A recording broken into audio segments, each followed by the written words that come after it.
This is Michael Popok. Check your watch. It's time for Legal AF After Dark. The D.C. election interference case, it's not asleep for the summer. The judge didn't go to sleepaway camp, and if she did, she's back. Judge Chutkan, presiding over the case, retaining and reasserting jurisdiction.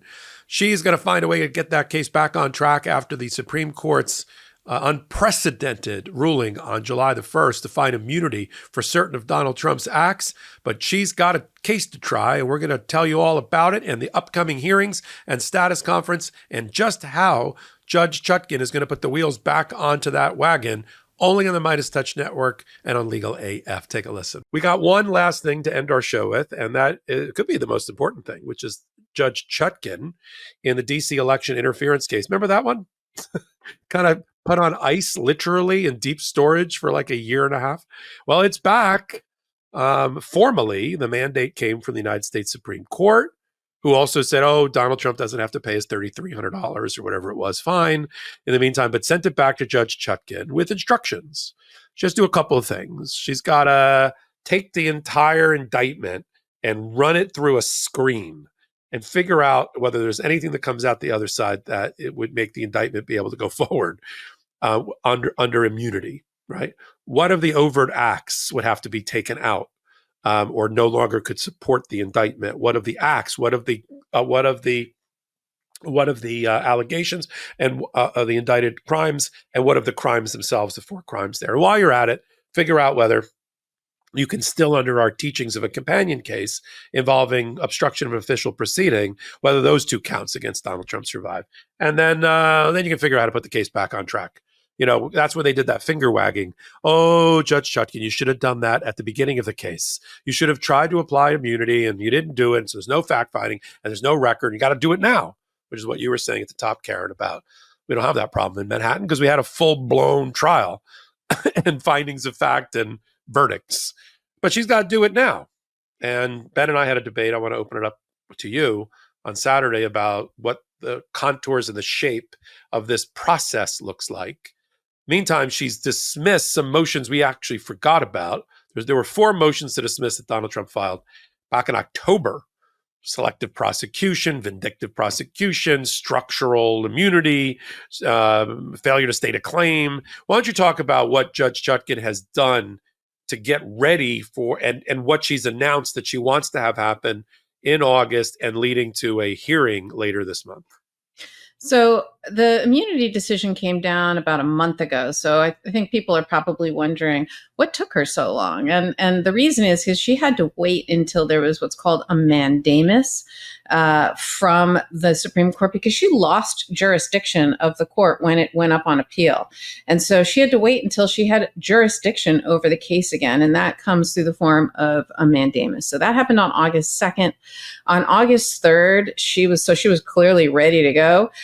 She filed an order, and that's the order that applies to what the schedule is going to be, and essentially said, okay, now I have regained jurisdiction. And she said on August 9th, which is 2 days from now, the parties are to meet and confer and file a joint status, if possible, on what the schedule for moving forward is. And if necessary, explain why there's any disagreements in a separate section of this report that you're going to submit on August 9th. So this is very common in federal court in particular, but in some state courts to require parties to do what's called meet and confer. And sometimes it's a quick phone call, and it's just to find out, do you agree? Do you disagree? And then you put that in your motion and you say, this is an opposed motion for whatever, or it's an unopposed motion for whatever. It just tells the judge what the people's positions are. And it also shows sometimes judges just don't want to waste any time. Why can't you guys talk? See if you can come to some agreement. And I'm the referee, right? You come to me if necessary. And so here she's just saying, look, you guys talk. Have it out. See what are the things that you agree on and what are the things you disagree on, and then tell me what the schedule is. That'll save a lot of time. There's no reason to have to fight about this all in court if there's certain sections that you agree on. So She essentially said, that's what we're going to see in 2 days' time, and we'll see kind of what do the parties want to do. And then on August 16th, there is a status conference, and at that August 16th hearing, she's expected to ask both sides, Jack Smith and the special counsel, how the court should decide. And she put 3 questions. Which alleged acts by Trump fall under the executive branch's exclusive constitutional authority and are therefore immune from prosecution? Number 2, which are official acts but otherwise prosecutable because they pose no danger of intruding on the power or function of the presidency? And number 3, what acts can be prosecuted because they involve private conduct, such as possibly actions taken by Trump as a candidate and not as an office holder? I think we will see, number 1, there will be a lot of agreement. Why? Because Jack Smith and his team follow the law and are fair. As a prosecutor, you're not an advocate. You are an advocate, but you are not just an advocate. You also have an obligation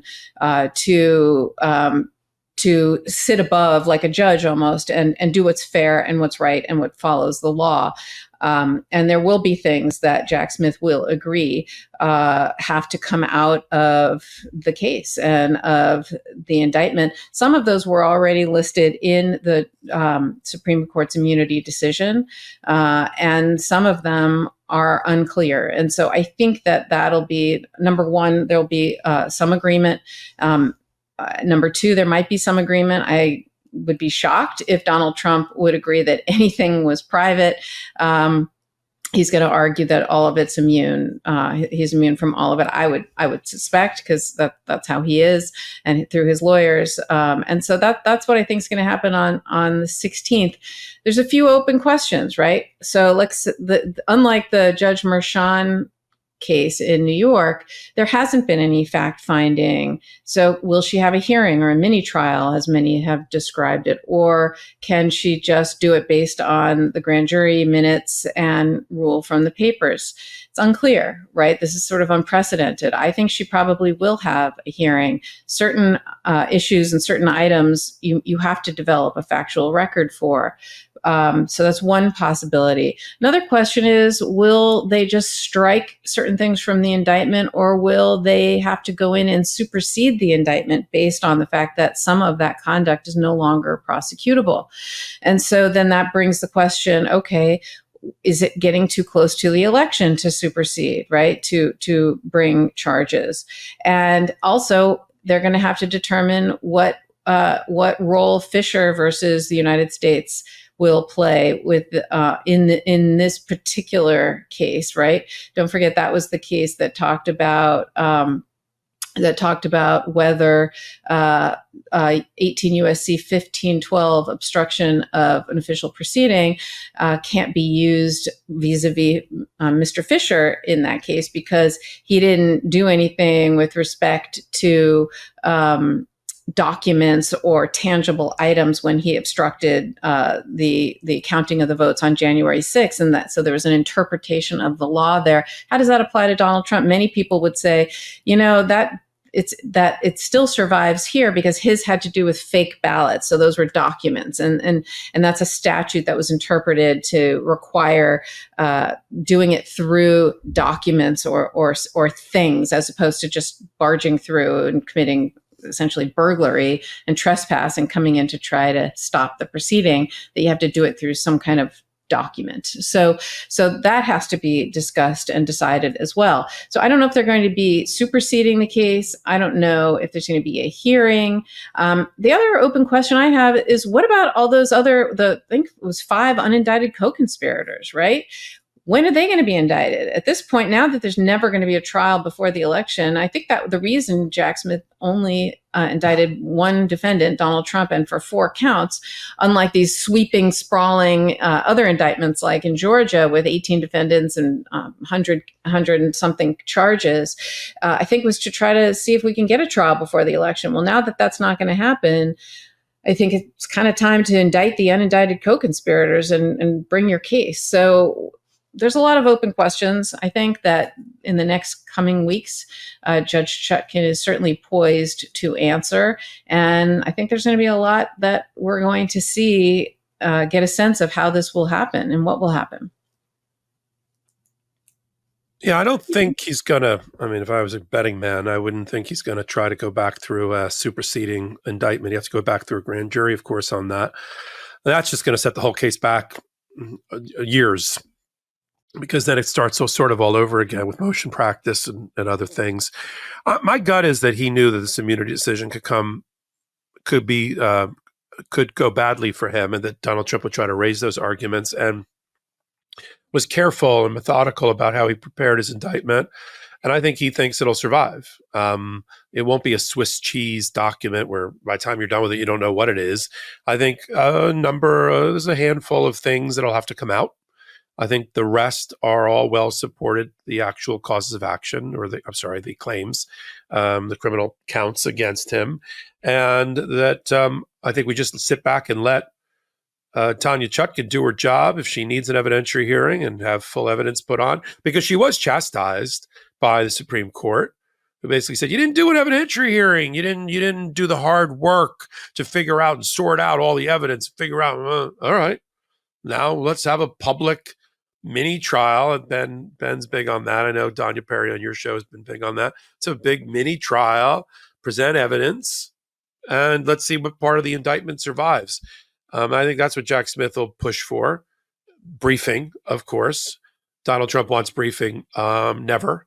And I'm sure Jack Smith will request briefing so that it all times out, sometimes in August, sometimes just after September and Labor Day, but certainly before the election. Briefing on the issue. But the loser, whoever comes in second, is going to take an appeal again, which is going to stop and delay the case, which is back to your point about this case ain't getting tried before November. The question is, could it ever be tried before the inauguration? And that seems to be slipping away as well. But, there's other ways for the American people to know who they're voting for when it comes to the election. Look, my bet would be he stands on the indictment, special counsel Jack Smith. He makes the judge do the hard work of going through and shoving this case through the screen of the immunity decision and of the Fisher decision on obstruction of an official proceeding, and see what comes out the other side. If it's a tenable indictment, then you go forward, and then she can make all the other rulings. She denied the motions to she denied the motions to dismiss for Donald Trump, most of them, except for selective prosecution. Selective prosecution, she said, you're not making out that you're being vindictively prosecuted by Joe Biden. And the fact that your support for that is Donald Trump's own social media postings and a couple of Washington Post articles does not rise the level of evidence that's necessary to show vindictive prosecution or selective prosecution. You don't have a comparator, a person who's similarly situated to you as a soon-to-be ex-president doing all these bad things. You don't have the other person. And she's also chastised, speaking of chastise, she chastised Donald Trump's lawyers for once again minimizing what the indictment says about his crimes. She led off in the first couple of paragraphs of her order and saying, once again, I have to tell you, the way you're reducing he's just sitting around in a room talking about the unfairness of the election and supporting some people that had other ideas. I mean, that's sort of what he said in his papers. That's not what you're being charged with. You're being charged with the following crimes and the following criminal acts, including the use of fake electors and the pressure campaign on Mike Pence and all the rest of this. So she doesn't buy that, and she's never bought that. But we're going to watch to see what happens with Judge Chutkan. Welcome back. That was Legal AF. We do it on Wednesdays and Saturdays with a live recording on this YouTube, on the MeidasTouch YouTube channel, and then on audio podcast platforms of your choice. On Wednesdays, I do it with Karen Friedman Agnifilo. On Saturdays with Ben Meiselas, and then on hot takes like this about every hour at that same intersection of law and politics. If you're already part of the Legal AF audience, we thank you for being here and being part of our ride and maybe part of our Patreon, patreon.com/legalaf. Take that clip, send it off as a bite-sized version of Legal AF, and ask people in your life to consider becoming part of our audience. That's how we're growing organically, by word of mouth. No advertising, just you and me. And if you don't know what I'm talking about, that was Legal AF. And we invite you to join us where we sit at that intersection of law and politics so you don't have to. So until my next hot take, until my next Legal AF, this is Michael Popok reporting. Heary, heary, Legal AF Law Breakdown is now in session. Go beyond the headlines and get a deep dive into the important legal concepts you need to know and we discuss every day on Legal AF. Exclusive content you won't find anywhere else, all for the price of a couple of cups of coffee. Join us at patreon.com/legalaf. That's patreon.com/legalaf.